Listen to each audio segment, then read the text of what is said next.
The Newsround on Off the Ball. With Gillette. Proud supporters of Movember. Gentlemen, start your razors. This is News Talk. Hello there, you're welcome along. So it is a Tuesday evening. Bank holiday Monday has shortened this week right down for us. Champions League evening is ahead. Liverpool and Man City both in action. We'll have John Brewin on the football show after 9 o'clock. We will have Irish international Amber Barrett as well with us. She's based in Cologne, but she was part of that very disappointing Friday evening in Kiev. Rory O'Connor and Keith Wood will make up for no Monday Night Rugby last night. And the hurling championship started over the weekend. It is going to pick up serious pace this weekend coming. We have semi-finals in Leinster and Munster. Shane McGrath will join us this hour to give us his thoughts. 53106, the text number. We're at Off the Ball on Twitter. Richie McCormack, hello. Joe Molloy, how are you? I'm very well. Adrian Barry, good evening. Evening, chaps. Tell you what, folks, before we get into the weekend that was, and there was plenty going on, there's excitement around the Barry household, let me tell you, listeners. Huge excitement. Because we are into the 17th year of Movember. Oh, yeah. Movember is all about men's health, cancers like prostate and testicular, men's mental health, etc. It's a great cause. Started in Australia, it's now pretty much taken over the year. A reminder as well that our Newsround sponsors, Gillette, will have special Movember packs in store in Tesco. A donation will be made to charity for every purchase made, and you can head over to movember.com/Gillette for more ways to get involved. So some off-the-ball people are stepping up. Nathan Murphy, who I suspect could grow an astonishingly good moustache, has put up the hand. Ger Gilroy is going to follow suit. The one I'm interested in, though, I have to say, Adrian Barry, I'm looking forward to seeing what you come up with. When you said there was excitement in the Barry household, I thought, Joe, that you were referring to the fact that we lost our wheelie bin today, which was big news around here.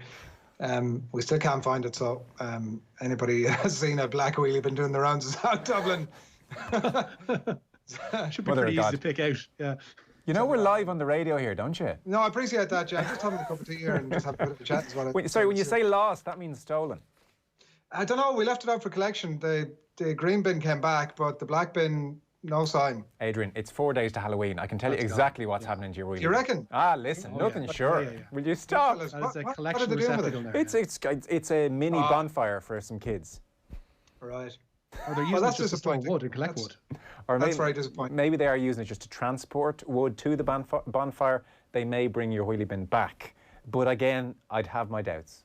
The last laugh is going to be on them because that bin is regularly stuffed full of fairly smelly nappies. So enjoy it, lads. You get stuck in there. Be flammable. Be flammable. Oh, it's not pretty, Joe. It is not pretty. Am I looking forward to it? I haven't had a proper shave in, I didn't even shave for my wedding day in 2015. I can't remember. It could be 10 years more since I've had the proper, got my stuff in the post today, so I'm sort of good to go. But the Gillette Fusion 5 Pro glides, Joe, great shave, I understand. And a range of other stuff there that has me ready to go. So what's the deal? You do proper wet shave all over, and then it's what happens from there? You keep do you shave? Do you have to shave pretty much every day, and except for the moustache part? I think after that I think the only stipulation is that you shave on the day before or on the day of it, so that you're starting from scratch. Yeah. I think after that you do what the hell you please. I don't know what's going to happen. You can't just grow a beard. It has to be a tash. Well, I think you could grow it all out, and then at a certain point say, right, now I'm going to actually. That's kind of. No. That's cheating. It's important you look hideous for as long as possible. You need to look awful. The point of it is you grow a tash. Yeah. You have to look like a 70s footballer as pretty quickly as you can. Go on. No, I was going to say I'd give you 4 or 5 days growth grace, but then you need to be shaving on a regular basis. I just don't know what's going to happen. Obviously it's ginger beard. I have a bit of grey going on here. Is it going to get more grey the more this grows out? I'm not prolific with the facial hair anyway. So if by the end of November I might have something there that represents even something like that Richie has gone on there, I'd probably be pretty happy with that. Yeah, that's not going to happen. You're not. I mean, when you think about Movember, you think about the Movember symbol. The one with the little twisty ends on it, where you can do the old Inspector Clouseau stuff. Oh, I'm into that. Like if I could do that, that'd be. I'd nearly keep going into December if I thought I could do that. I think maybe November 2024 you might be at that stage. No, I'm with you. I'm not gonna. You're not gonna get any fight from me on that front. But yeah. Now listen, it's for some great causes, and like we're hoping over the course of the month as well that we can. You mentioned touched on some of the topics there, and particularly this time of the year. I think Joe, some of those are pretty appropriate conversations to be having around men's mental health, particularly, and I think particularly again, obviously, given everything that's gone on with the pandemic and people's mental health, and you just find more and more that more men are willing to have those conversations. So it's very much the plan for us over the course of the month to make idiots out of ourselves, clearly in the first instance, but also, to have some conversations around that stuff. And by the way, I noticed, by the way, you mentioned a bunch of names of people who did put their hand up, and then a range of others, Joe, who did not, of course. But listen, the less said about that, the better. There are also other ways you can get involved, Joe and Richie. You can run or walk 60 kilometres over the month, and a range of other stuff as well. If you head along to movember.com/Gillette, it's not just about growing them all.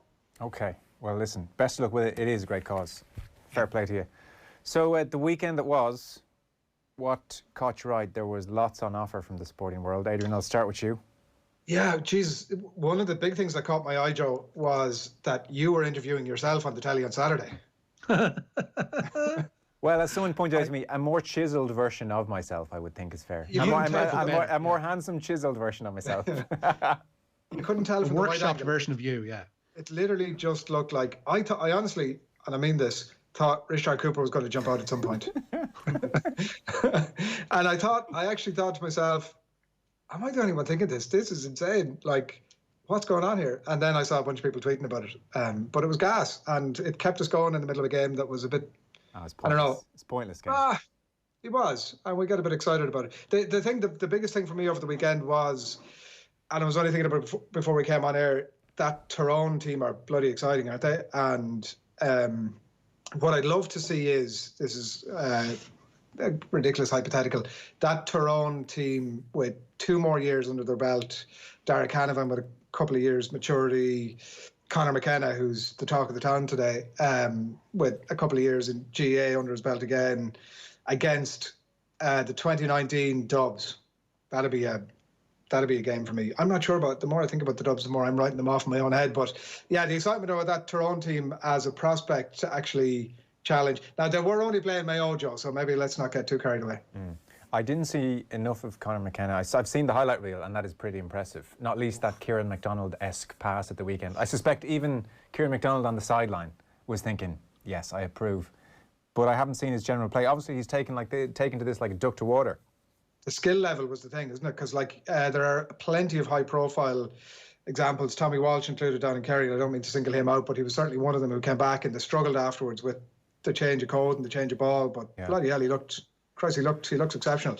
And there was that, and then the Mayo getting dropped 23 years in the top division, dropped down to Division 2. Yeah. And I know that Tomas was making the case in the Sunday game last night that it's James Horman rallied the troops, and I'm not sure I buy it, to be honest. I think that it's an awful, Division 2 is an awful ground from where to be building. I know it doesn't kick in probably until next year, but Armagh 2002 was the last Division 2 team to go on and win the All-Ireland, and even at that they won Division 2 that year. Like Westmeath were nearly promoted from Division 2, and I love them and whatever, all the rest of it, but they're not within an arse's roar of a conversation about winning the All-Ireland. It's not, it's a big backward step, I think. Rich, the weekend that was? Does Friday count? Like, because I'm still trying to get over that game in Kiev where Ireland were, I'm going to say pretty safe to say, done out of that game away to Ukraine, because when you consider that they hit the bar twice within the space of 20 odd minutes, and the defender Schmacko, who should have seen red for the penalty decision, didn't, was left on the field, and Ireland went on to lose that game. And it was one of those games where, setting aside all degrees of partiality and setting aside all, senses of national pride, etc., there's no way that anybody could watch that and think anything else than Ireland deserved to win the game. And if they had won the game, God, it would have made the complexion of that group, Group 5, the women's qualifying, completely different. Because you look at what happened today in Greece with Ukraine, with Schmacko and all in the side, winning 4-0, and are now within a point of Ireland, Vera Pauw's side, heading into those December 1st qualifiers. And we're playing Germany in the last game of the group, which is like just the most impossible task in the world. Because Ruth Fahey mentioned it on Friday's show, talking to Jer. She was saying that, you know, they're the second ranked team in the world, but to all intents and purposes, they're the best team in the world because there's nobody at the moment can touch them. They haven't conceded a goal in the 6 games that they played so far in their group, and it's just frightening to think of what may happen, worst case scenario, on December 1st in Tallaght. But if anything, Vera Pauw showed that she can put out a side to stand up against them, particularly in the second half in Essen a few weeks ago. So fingers crossed that there might at least be a scoreless draw, which might be the best scoreless draw in Irish history. And who knows then what might happen between Montenegro and Greece, or Montenegro and Ukraine. But yeah, it struck me as a robbery. We should have been playing against 10 men or 10 women, pardon me, for the majority of that game for 30 or for 60 odd minutes. So to come away from that game with nothing is hard to take still. Yeah, and obviously the goal was a disaster, and then Katie McCabe is not in the habit of missing penalties. So it had one of those nights feel about it from about midway through, I thought. Amber Barrett's going to join us, by the way, in the football show. She only got 4 minutes. She came off the bench, maybe could have done with a bit more time. She's in decent form for Cologne at the moment, so we'll chat to her around 9:30 or so. It's where your news round starts, Richie, and our news round is with thanks to Gillette. We don't just play the game, we change it. Gillette, made of what matters. The fallout from Friday meant that Ireland were relying on Ukraine to slip up. Well, part 1 of 2 done.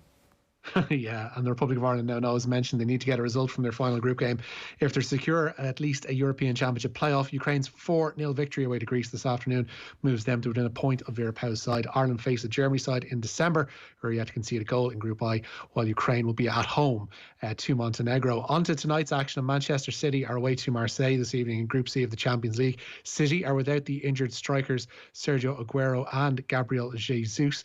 City line out with Adrian in goal for them tonight. A back 4 then of Kyle Walker, Ruben Dias, Aymeric Laporte and Alexander Zinchenko. In midfield, it's Ilkay Gundogan, Rodri and Ferran Torres, with Kevin De Bruyne and Phil Foden in support of their false 9, I guess you'd say Raheem Sterling. And City boss Pep Guardiola was asked in the lead up to tonight's game if they considered buying a new striker in the summer, but he felt they were well stocked at the time. You know, when you decide to buy a striker, you have to be a striker in the level from Gabriel and Sergio, and you cannot afford it. So I'm not saying that the club didn't want to do it, not just in terms of strikers in every position, because they wanted to make a strong team as possible to make, you know, our games and better. But, you know, we thought, okay, Sergio's come back. We didn't expect Gabriel is injured. Sometimes it happened. Liverpool at home tonight, Rich?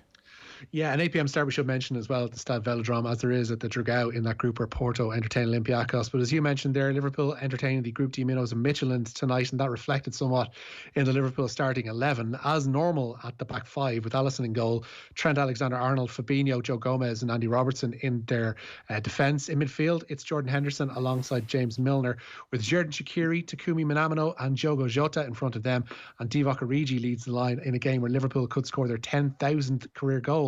There's an 8 p.m. start at Anfield and at the recently renovated Swiss Stadium, where Atalanta take on Ajax. Elsewhere, there's a 5:55 start in Group A, where it's currently Lokomotiv Moscow 0, Bayern Munich 1, Leon Goretzka with that goal. At 8, Atletico Madrid take on Salzburg. In Group B, Shakhtar Donetsk and Inter remain scoreless in the early kickoff, and there's an 8 p.m. start at Borussia Park, where Borussia Mönchengladbach face Real Madrid. 7 sides go into this evening's final round of SSE Electricity First Division fixtures with hopes of promotion. Drogheda will go up automatically as champions if they win away to Cabinteely. Bray will hope for a drug slip as they make the trip to Athlone. UCD will secure a playoff spot with a point at home to Galway, who themselves are hoping to eke into the playoffs. Covert home to Shamrock Rovers 2, and bottom side Wexford entertain Longford. Tomorrow night's rearranged meeting we should mention as well, Shamrock Rovers and Derry City is off. One Derry player and a backroom team member tested positive for COVID-19 yesterday. Rovers were crowned champions at the weekend when Bohemians lost to Finn Harps. Lads, El Clasico was once the highlight of my weekend. Do you mind, Richie? I do. There's a whole room to cough into. At least I'm not there, Joe. You'd be scared then. Well, this is true. Stay where you are. So, what is it? Tom says, El Clasico once upon a time would have been the highlight of my weekend. Barely registers these days. Am I alone? I don't think you are. I think that's true of many of us. Adrian, was El Clasico at the forefront of your thoughts this weekend? No, I would have to say it's not. Yeah, like, it's funny. it hasn't disappeared off the planet. Like we discussed the Formula One a couple of weeks ago. It's not got that level, but like you had Ronaldo and Messi in their prime. That maybe that not being there is a factor. I don't know, but no, it's fair point. Yeah. Lads, Roscommon promoted to Division 1. Leeds trounced the Villa. It was a perfect weekend, says Brian Roscommon. Good man, Brian. You should look up Padraig Carrington's moustache from November a few years ago, says Bernard. I'd imagine that was quite impressive. And, oh, there we have a shot of it. Oh, yeah, he's gone for the handlebar. He's gone for the handlebar. Looks like Chopper. Yeah, that's full commitment. Adrian, give some consideration to the handlebar, I think, is the message there. And it's a mess. That's a mess. That's a mess, Lance. I'm sorry. It was really nice of you, Joe, to allow your younger brother, who was also better looking, join the panel at the weekend for the rugby. Clark Kent, eat your heart out. Both my brothers are indeed younger and better looking. I'm surrounded by them, so this is my lot in life. Gosh, they're handsome men, Joe. I mean, I've met both of them, and that's a high bar that you've set right there. Taller, younger, handsome, better hair. That's the general gist to it. Lads, all the conversation around the hurling was that there were too many scores. Then the chat around United-Chelsea was that there wasn't enough. The moral is that you simply can't please sports fans, says John in Cork. Or indeed people, John, maybe people. Yeah, we'll put this to Shane McGrath around 7:30. Limerick, 36 points. Clare, 123.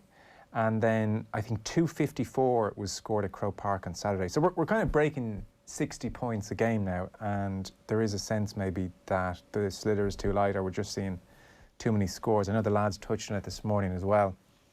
Does anyone feel it's gone too far, Richie, Adrian, that hurling is now just half back at the ball, pop it over the bar way too often? It has become easier to score, both with the sliotar weights and I guess with the accuracy and the proficiency of the players themselves. I think the realm that hurling doesn't want to go down is where you're heading into almost basketball scorelines, where it almost becomes irrelevant what the scoreline was. It's kind of the margin of victory it was going to be the main thing, and how far in front of the other side you were. And once you had that kind of route, you're in kind of dangerous territory. But I think if goals are easy to score by, if you had 15 Shamie Callanan's aside, I think that's when we'd be kind of worrying about scorelines getting out of control. I think for the minute, we might be just in the middle of a blip, and the sample size isn't all that great to be deeming whether or not we've crossed the precipice. Yeah, I think the sample size is the thing, isn't it? Let's wait and see. It's been interesting because, it's definitely that's not supposed to be the case. It's definitely been rising the last couple of years. Yeah, and it feels that way, doesn't it? But yeah. Statistically, I'd be interested. But getting into the depths of winter, we were supposed to. You're led to believe that the ground is soggy, Joe. The wet sod and bogged down hurling. 2 points and nearly win a game. So look, I don't know.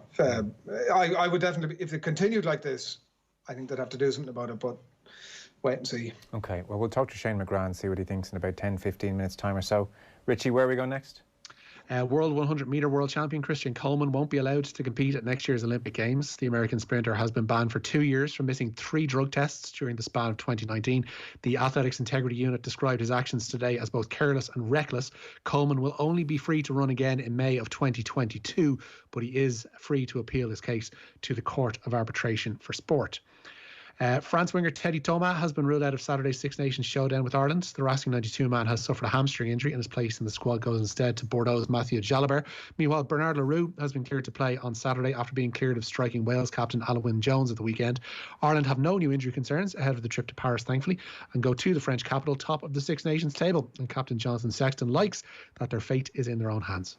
All we can control at the moment is our performance. So what we're trying to, I suppose, emphasise to everyone in the squad is that we need to get our performance right no matter what. If it's just a win, if it's a bonus point win, we're still going to have to play well no matter what. So let's just focus on that aspect, and hopefully we know that if we can perform well, that we'll give ourselves chances, and then it's up to us to try and take those chances on the day and be clinical. It's great to be back in that situation now where we've got a trophy on the line. We know that it's in our own hands in many ways. No matter what happens in the games before it, we'll still be going onto the pitch, being able to win the trophy, which is it's what you play for. It's you play, you train hard for these big days, and we're looking forward to it now. And like I said, we're just trying to concentrate on our performance and make sure if we can get that right, it gives us a chance. Adrian, bonus point win in Paris has never happened before. This is a French team with Sean Edwards sorting out their defence. They should really be going for a Grand Slam. They messed up badly against Scotland back in the springtime. They have DuPont and Intermac at 9 and 10, settled 9 and 10 for the first time in a long time, and then just scary talent all around them. So regardless of the championship, even if Ireland were to go and win in Paris and finish runners-up, that would be an excellent first season for Andy Farrell post-World Cup. It would be, and a win is doable. Bonus point win, I didn't realise it had never been done before. Is that what you said? I don't think we've even scored 4 tries in Paris, have we? Wow. The year O'Driscoll scored a hat-trick. Did anyone else score when O'Driscoll scored the hat-trick? That's a good question. Sorry, Rich, in the era of the bonus point, we haven't. Oh, yeah, as far as I know, we haven't. Yeah, maybe that's what. So, but because before that, it's kind of irrelevant. But yeah, we can check up whether we've scored 4 or not. Then. Yeah. Yeah, absolutely. But at the same time, like you look at that Ireland team for the last day, there was huge question marks about like with the biggest. Could this Ireland be expansive? Was one of the biggest questions that was been asked. And I know it was Italy, and like it was a poor Italy, and so how much do you read into that? And like that, those groups haven't been together for months, so. Like it's difficult to draw a huge amount of conclusions from that game of the weekend, but like those players that have been mentioned that are out, I know Leroux got cleared today, so that's a bit of a bonus for them. But I hadn't realised there hadn't been a bonus point win there before, so that does put a bit of a spanner in the works and probably puts a bit of manners on us in terms of our expectations. But I think you're saying that we rounded out with a win and it's success. I would agree with that. I'd take that. Mm-hmm. We'll be talking to Keith Wood and Rory O'Connor just after 8 o'clock. Rich? Shock on the cards in Moscow, by the way. Lokomotiv have just equalised at home to the reigning champions Bayern Munich in Group A of the Champions League. Tyrone star Conor McKenna has confirmed that a member of their panel has tested positive for COVID-19. The news comes 5 days before they're due to play Donegal in an Ulster football quarter-final in Ballybuffet. McKenna, though, says no other member of the squad has had to isolate as a result. Well, that's good, because the Offaly situation looked like if that was to be the standard setter, whereby every single other player at training was deemed to be a close contact as opposed to a casual contact, which was agreed with the GAA and the HSE, then the championship just couldn't continue. So at least we're not seeing the Offaly situation replicated up in Tyrone. Cillian O'Connor, Rich? Yeah, he expects to be fit for Mayo's trip to Leitrim in the Connacht Senior Football Championship this weekend. The leading scorer in Championship history sat out their loss to Tyrone in the National Football League on Sunday. He had a quad issue, but the Ballintubber clubman is set to return to training tonight ahead of their game at Carrick-on-Shannon this coming Sunday. Just on kind of medical advice, the physios weren't happy to clear me to play, so that was frustrating, but hoping to train fully this week and get myself back in contention for the Championship game, fingers crossed. When you're not 100%, there's guys ready there to step in and do the job instead of you. So you have to just go with the medical advice. And being such a short season as well, so condensed, you can't really risk any injury or you're going to be gone. Cycling, Rich?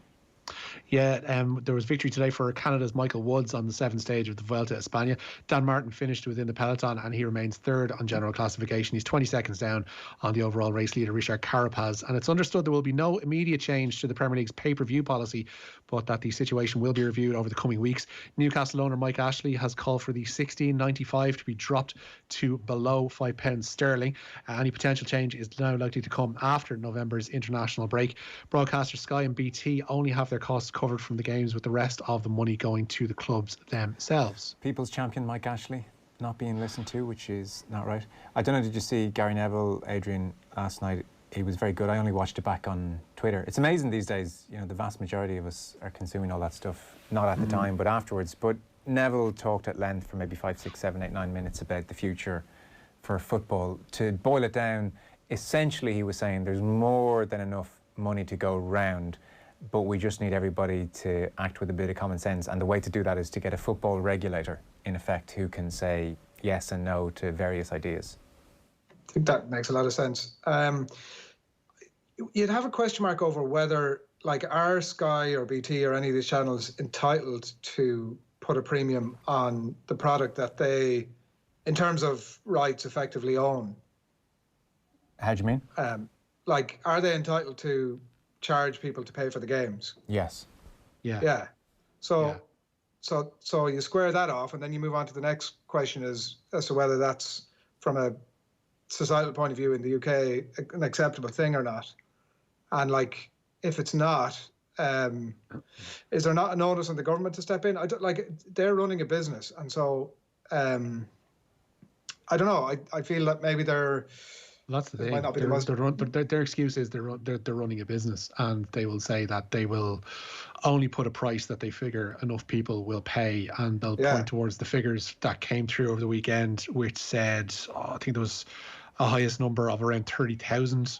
Watched one match in particular. I think the Mail had the numbers today, but around 30,000 was the highest viewership that they had on one of these pay-per-view matches, and that one or two of them may have skirted around 10,000 or lower.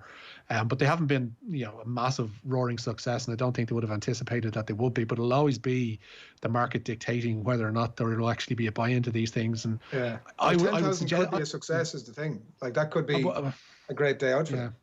But I'd suggest that the blowback from this has been such that I don't think if they are going to continue this scheme, they're not necessarily going to do that beyond November at that point, at that price point, because the reaction to it is it just makes them look bad. I mean, and nobody wants to be quoted in bad publicity about a service that they're providing, and whether or not they're washing their own face with that money, I don't know. They say they're covering their costs and not much more, and everything else is going to the clubs. So that's how they'll square it off. But the blowback from it and the boycott Sky or boycott BT or boycott whomever hashtags that have been doing the rounds don't look good. The optics of it aren't great. Having somebody on one of their host broadcasters spending 8 minutes saying that the merits of it aren't that great either last night isn't going to do them any great favours either. Yeah, that was brilliant. I mean, Neville, if you missed it, he was just saying, it's a nonsense. Get rid of it. It's over. It's like we're not even discussing that. That's just so obviously not a good idea at the 16 quid a game.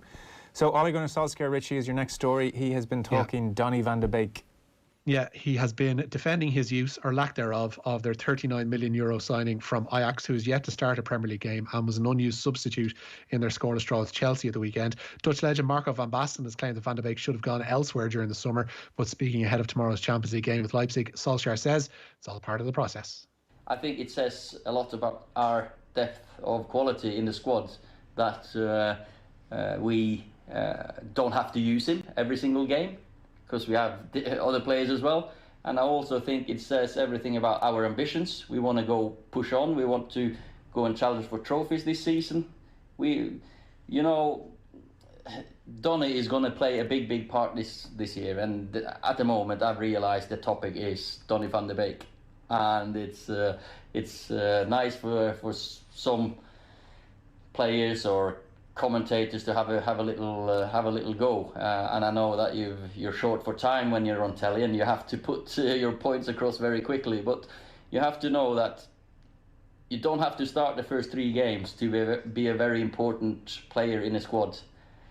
And I would be disappointed if some of my teammates said I wasn't important at Man United, but I didn't start many games. So Donny is going to be very, very important for us. Don't worry about that.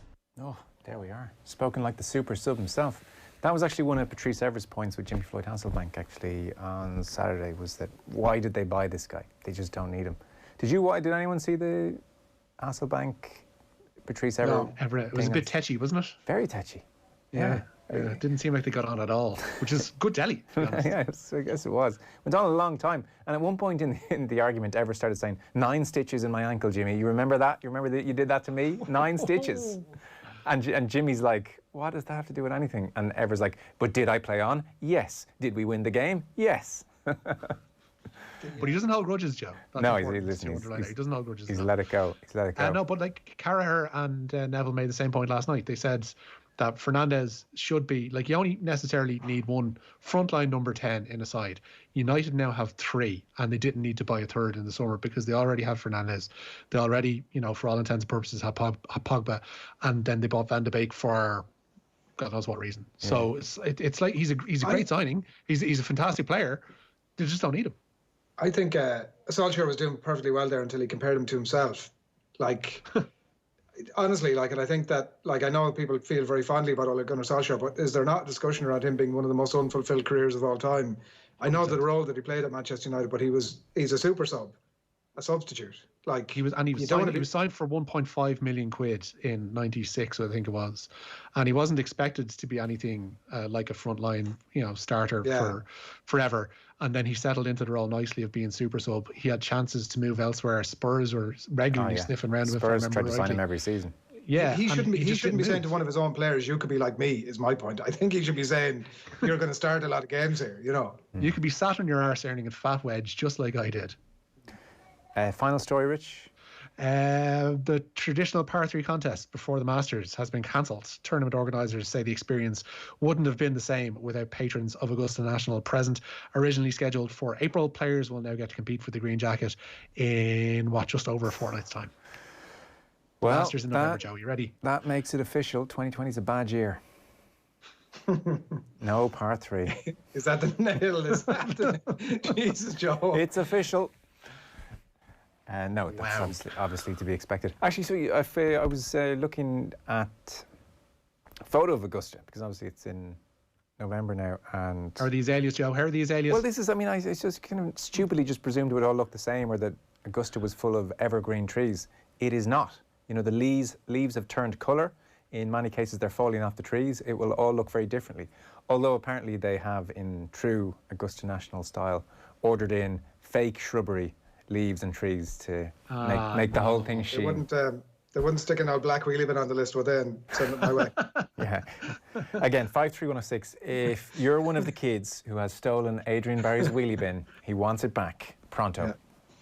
There's nothing to identify it as mine other than the smell of nappies. Smell of nappies, okay. We'll Stick leave your it nose in. there. That's Adrian's one, yeah. Richie McCormack, thank you. Whose kids are going mad in the background? Mine. All right, well, we'll let you get right back to it. Adrian Barry, thank you. Richie McCormack, thank you. That is the news round for this evening. Rory O'Connor and Keith Wood on the way after 8 o'clock. But we're talking hurling next. The news round on Off the Ball. With Gillette.